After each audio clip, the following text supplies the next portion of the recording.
Former South Carolina Governor Nikki Haley was the only major candidate on that primary ballot.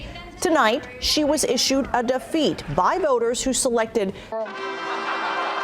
Ain't nothing changed, nothing new here to see. This ain't nothing but some political maneuvering. America. Welcome to the eulogy, eat it up.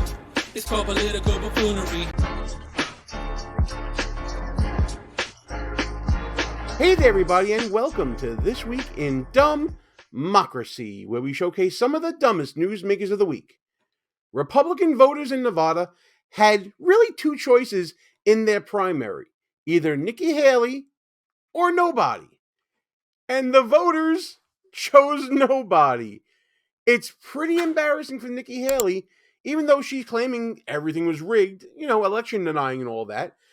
But it does reveal something about the difference between different state primaries that Haley seems to be relying upon that we're going to break down in this video. But before we get into the minutia of primary elections in the Republican Party, please subscribe to the channel, hit that notification bell so you don't miss any other shows. And if you like what you see and hear in this or any other video on this here channel, smash that thumbs up button, like, comment, share the show with your friends, all that good stuff, because all of that feeds the YouTube algorithm. It just needs to be fed. So feed it. Thank you so much, guys, for all you're doing in getting the word out about this channel and all the videos here. And I hope to all you newbies out there that this video earns your subscription, because we put a lot of work into researching and analyzing what happened in Nevada, what messages came out of that primary, what's to come with the caucus today, and what to look forward to in South Carolina, Michigan, and going forward, and what Haley's strategy may be. And I think you're going to be surprised to see that Nikki Haley is relying on a strategy that doesn't include Republican voters. What do I mean? Let's get into everything. To start off with, let's just recap what happened in Nevada earlier this week in the primary. The Nevada Republican primary is holding a caucus Thursday to award delegates. That means the primary is inconsequential. GOP voters still took the opportunity tonight to make their statement. Former South Carolina Governor Nikki Haley was the only major candidate on that primary ballot. Tonight, she was issued a defeat by voters who selected none of these candidates instead of her. That none of the above option is projected to carry a majority of the state's Republican votes. Ooh, that's gotta sting. That's pretty crazy. I mean, that's straight out of Hollywood, isn't it? I put a clip in the beginning, the intro of the video, of Brewster's Millions. You may remember that movie from the 80s. Great movie. If you millennials or if you Gen Zers out there, if you haven't seen Brewster's Millions, it's pretty damn funny. Go check it out. Yes, it's old. Yes, I'm old. But take my advice. It's a pretty good movie. None of the above carried the day in Nevada in this primary, which the local news broadcasters are telling us doesn't mean anything, because the caucus happening today is what is going to control what delegates are sent to the Republican National Convention that chooses the nominee for president. Haley largely skipped Nevada because the primary does not count. Her participation in it kept her from running in the caucus later this week. Now, that's also an interesting adoption of rules for the Republican Party in Nevada. Nikki Haley had a lot to say about that. Does that situation in Nevada hurt a little bit? No, I mean, Nevada, it's such a scam. They were supposed to have a primary. Trump rigged it so that the GOP chairman, who's been indicted, would go and create a caucus. We knew months ago that we weren't going to spend a day or a dollar in Nevada because it wasn't worth it. Mm-hmm. You see, the consumptives plot against me. She's an election denier. She's claiming that Trump got together with the state party chair to rig a process in order for him to win, I guess. I don't know what that means. But in that process, the voters who showed up for the primary, which apparently doesn't count, still carried the majority for a blank party candidate. They effectively used that blank to cast their dislike against Nikki Haley, who was the only remaining viable candidate in that primary. So while I can understand she has questions and concerns about the process that the state chair adopted, the voters still voted the way they did. She is totally spinning her reaction to this Nevada primary because she doesn't want to recognize the result that Republican voters voted against her in a great majority. And this is important because Nevada is what they call a closed primary state. That means that only Republicans were eligible to vote in this primary. You had to be a registered and enrolled Republican to cast a vote in the primary. And so we didn't even count Nevada. That wasn't anything we were looking at. We knew that was rigged from the start. Sure. Our focus is on South Carolina, Michigan, Super Tuesday. So if you look what we did in Iowa and you look what we did in New Hampshire, we're continuing to grow. That's what matters, I think, more than anything else. And while I appreciate that she's focusing on other states, those states that she mentioned, South Carolina and Michigan, are open primary states. What does that mean? Let's talk about that right now. Now, this is actually a pretty cool video from WCMC in Charlotte, North Carolina, discussing what an open primary means in South Carolina. Given the Democratic primary won't be much of a contest, some people are claiming Democrats in South Carolina might participate in the Republican primary instead. So is that even allowed? Let's verify. Our sources are the South Carolina Election Commission and the Greenville County Election Commission. I love me a citation, man. I'm so glad they put that in there. It lends more credibility to the video and the information in it. In South Carolina, when you register to vote, you don't register as a member of a particular party. That means there are no registered Democrats or Republicans. And so you simply pick one party's primary to vote in. It doesn't matter which party you consider yourself to be a member of. And when the next election comes around, you can change which primary you vote in. So we can verify, yes, Democrats can vote in the South Carolina Republican presidential primary, and vice versa. But if they do, they can't also vote in the Democratic presidential primary. And which primary you pick will become a matter of public record, though who you voted for will not. And that kind of makes sense, right? Because once you have people declaring what primary they're going to vote in, the campaigns can later target those voters who selected the Republican primary to convince them to continue voting for the Republican candidate. The same holds true in Michigan as well. This is different in a presidential primary because you have to select and sign that you've selected either a Republican or a Democratic ballot.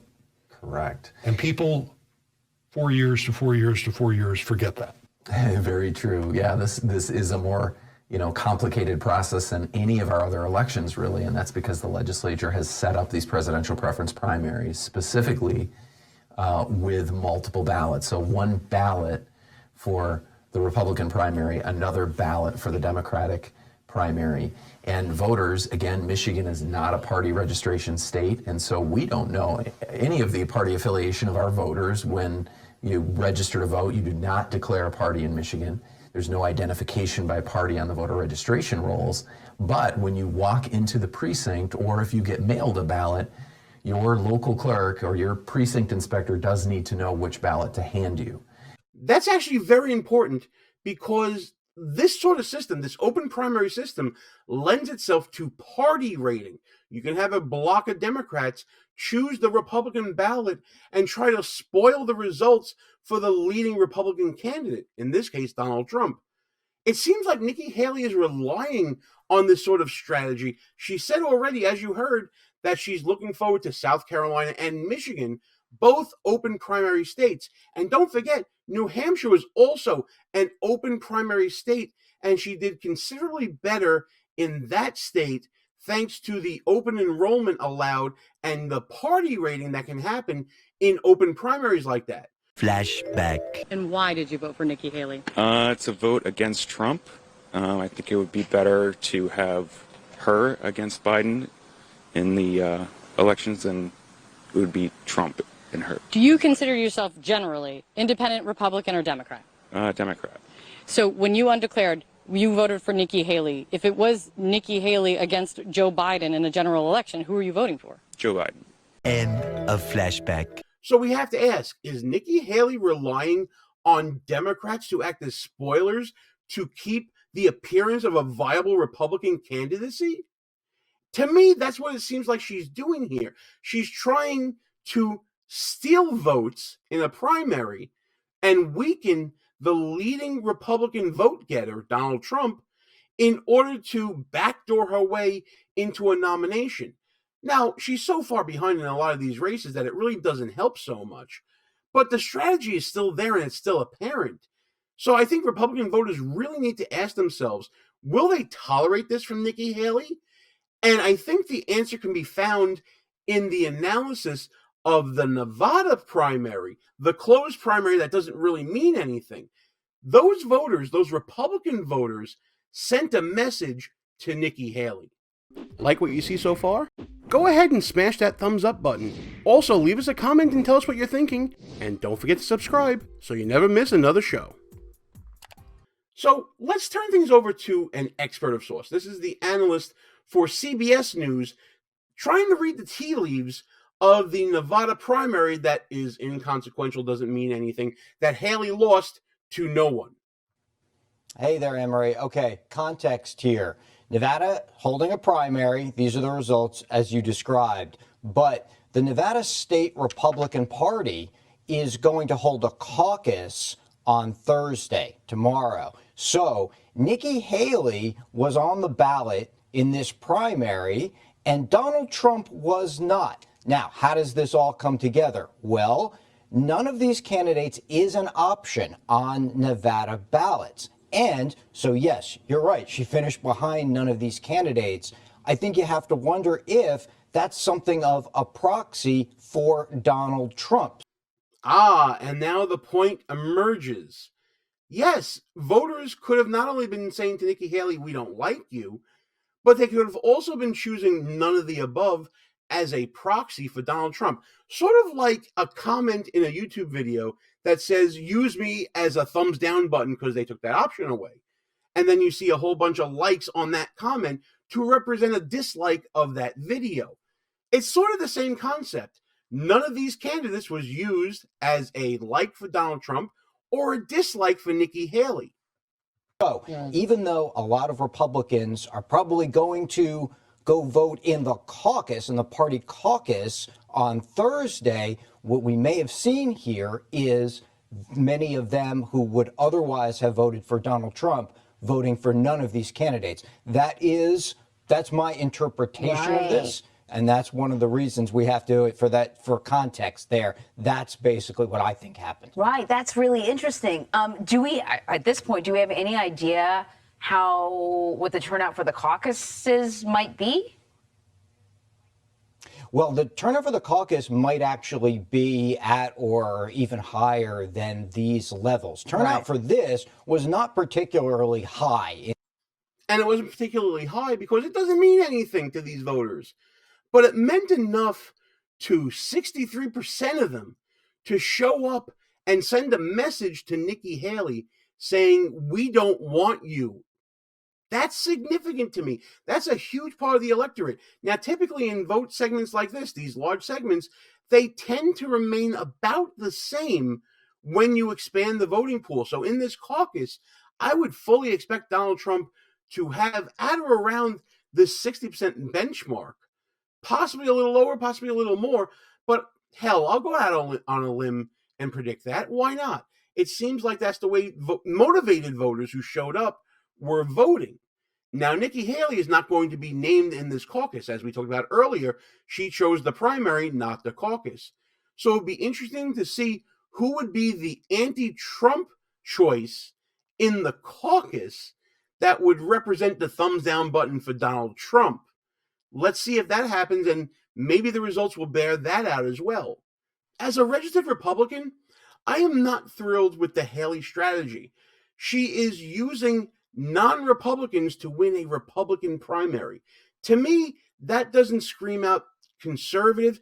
That doesn't scream out someone who's trying to convince Republican voters. She's trying to say that she wants the nomination, and once she gets it, Republicans are going to have no choice other than to vote for her. I mean, what's the alternative? Joe Biden? She's relying on the anti-Biden vote to put her over and the anti-Trump vote from non-Republicans to get her in. To me, this is the problem with open primaries. You don't have a real ideological choice that comes out of those open primaries. there's no clear definition of how to handle these elections because, again, you have state laboratories, the laboratories of democracy, as Justice Brandeis called it, choosing how to handle their own primaries. And you end up with this mishegas of tea leaves that you have to read from state to state to state in order to understand what's going on. And when it comes to the macro view of national politics, you're really left to guessing what the motivation of certain voters are and how to read the numbers and how to put a finger on the scale when reading certain numbers. It lends itself to gamesmanship and gaming the system, which I think is really ironic considering Nikki Haley was the one claiming that the Nevada primary that was for Republicans only is rigged. It's all the games that politicians play, folks. The system is putrid. It's all political gamesmanship, which is more important to Nikki Haley, apparently, than it is to Donald Trump.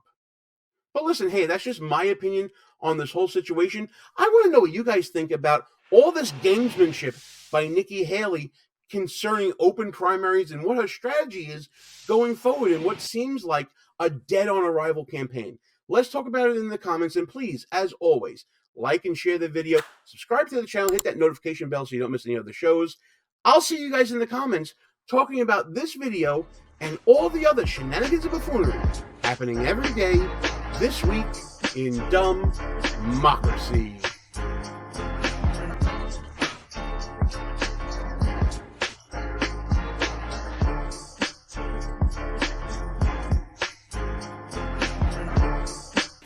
All views and opinions expressed here are not necessarily of the mainstream media and may offend some listeners. It's called political buffoonery.